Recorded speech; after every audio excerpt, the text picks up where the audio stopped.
Okay, hello, greetings and welcome. All right, so I've got several students who have asked me for advice for opening a YouTube channel, and they've recorded many videos and they're starting to build their base. With the advice for that, I know nothing about video work. I just know there's a record button, but this is one thing I suggest. It's a Sony digital wireless microphone. Now, for years, people would message me and say my audio sucks. And in the last decade or so, not one person has ever said to me, "Oh, your picture is no good. It's not clear enough." No one's ever given me an email like that. But I had dozens and dozens of audio complaints. And I started off with just using onboard audio on my camcorder. That wasn't very good. Then I bought a clip-on mic. That wasn't very good. I bought a couple different wireless microphones. They weren't very good. And eventually I got a Rode Wireless Go microphone. And the complaints stopped. People just stopped complaining. But no one said, "Oh, your audio's gotten better," or no one said, "Oh, your audio's great." Nothing like that. It was like a acceptable, neutral type of zone. So everything before, there'd just be a stream of complaints. And then Wireless Go, complaints stopped, but no compliments or saying, "Well done." And then when I bought this, people started emailing me and saying, "Wow, your audio's really good. What have you done?" And it's a wireless Sony digital microphone. It's only been on the market about a year or so, but this mic, if I throw it up there so you can have a look, is fantastic. It really is. It's got great audio, and so if you're setting up a channel, and I've spent thousands of dollars on audio gear, from cinema grade microphones to all these different type of gadgets that are all a waste of money. I should have bought this on day one, and then upgraded as they got better, but didn't know at the time. So this will spare you all the dirty email from people complaining about audio, especially if you're selling courses. Get your audio right. You can just make a black screen with nothing on it, and people aren't going to complain. They'll just listen to the audio. If that's clear, they're happy. So they don't have to see you. So this is important. And there's lots of channels on how to build a YouTube studio and how to build a channel. You're much better off looking at that. When I opened this channel, I just decided I've got a message and I've got to deliver that message. I don't care what I wear. I don't care where I am. I'll put the recorder on, and people who are in resonance with that message will hear it and they'll appreciate it and get value from it. And that's all that mattered. So I didn't go about this in any type of professional type of way. As you can see, everything's very relaxed, very casual. I don't iron my shirt before I put it on and get on video. It's about the message. So if you want to start marketing your educational videos, I've had a few people who are very well versed in business give me suggestions. And they've said, wear the same clothes every time you teach, every video, have a consistent environment, have consistent lighting, where you walk in, you switch on the lighting, switch on the camera, you have your clothes on the hanger, you put them on, and you create a professional persona. And for me, that's a little bit artificial, because I am who I am, and who you see here is exactly who you get if you come and train with me. There's no differences. I do have a state of awareness I go into when I teach, and I come out of that state of awareness outside of the classroom, and that's okay. I just present exactly what is, and I like it that way. And of course, because that's the way I present it, I don't get a lot of views. There's 1,000 views on a video. I'm coming up to getting pretty close to 1 million views on my channel, but yeah, it's not huge. Some kid in his garage playing a band can get more views than that. So I'm not trying to be famous and trying to get views. The other thing that a few professional people have suggested to me is that I get someone professional to create all my thumbnails. And I had someone do that for a while, and the thumbnails I did create started getting more hits, so that works. If you're an artistic type of person, you can most probably do them yourself.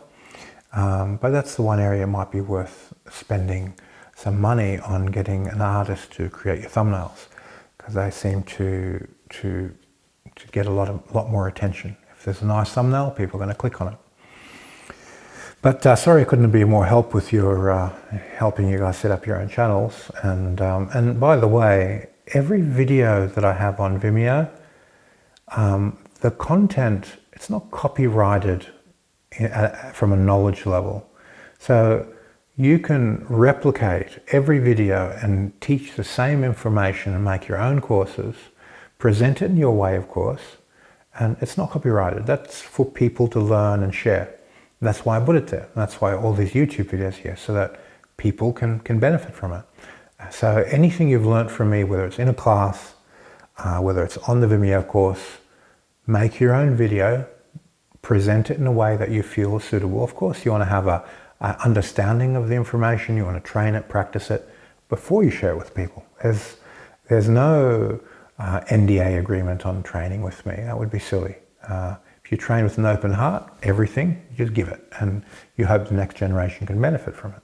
So with all the content, make your own courses. Now, I've had a whole range of different athletes and elite level coaches and trainers contact me from different sports.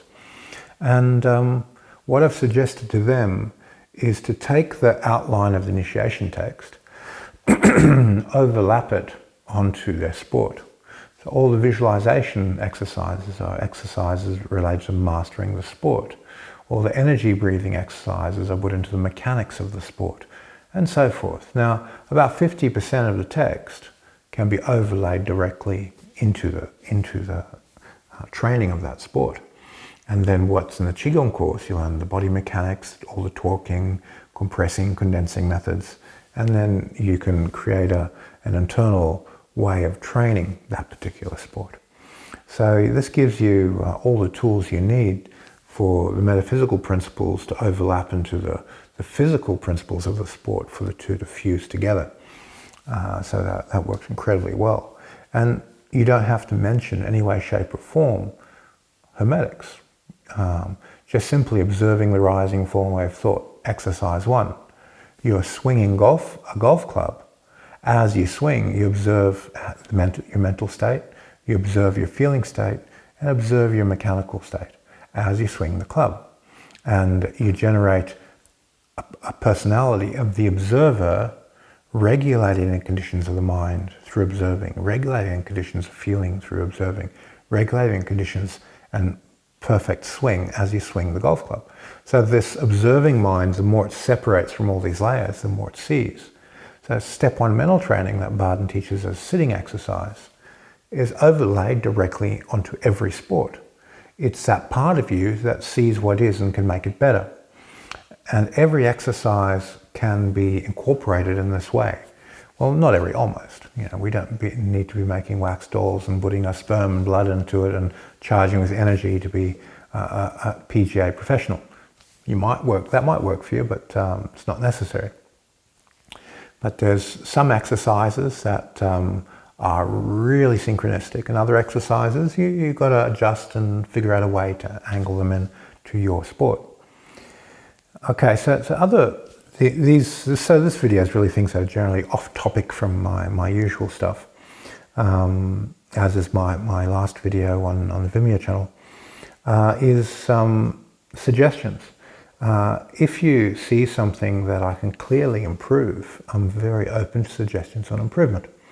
And I may not implement it, but I'm open to hearing it. Some of the ideas people have thrown at me are very time and labor intensive, and that's something that, like now I've started using a remote control for the stop and start, so I don't need to edit videos. For Vimeo, because this is uses a lot of size of files, I've got to shrink the file size down a little bit to get it onto Vimeo, but for YouTube, this is fine. Just start, stop, no editing. What this allows me to do is make more videos because I'm having to do less editing. And from just a practical point of view, I'd rather double the volume of videos that I give you guys than halve it and have to play on a computer to try and figure out how to edit these things, because I'm not a computer person. So yeah, I do appreciate any ideas that are simple and save time and increase the speed at which I can do things. I use my tablet to edit everything, and it works really quickly. It's quite fast. I found I bought a computer for editing, and an MSI with a top spec graphics card, but it's no faster than my tablet when it comes to the workflow and getting things done. So the tablet is just as quick, so I just use that. But any suggestions, any thoughts, lighting, people have suggested to get lighting, so I've got a couple of lights which I use here and there on when I'm not getting much sunlight through the windows and things like that.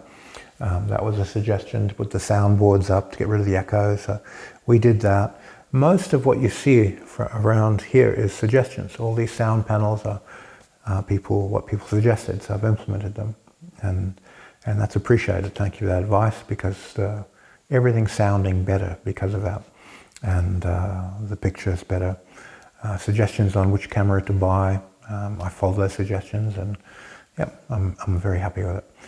All right, guys and girls, thanks for your time, and I'll see you guys in the next video. Okay, bye-bye.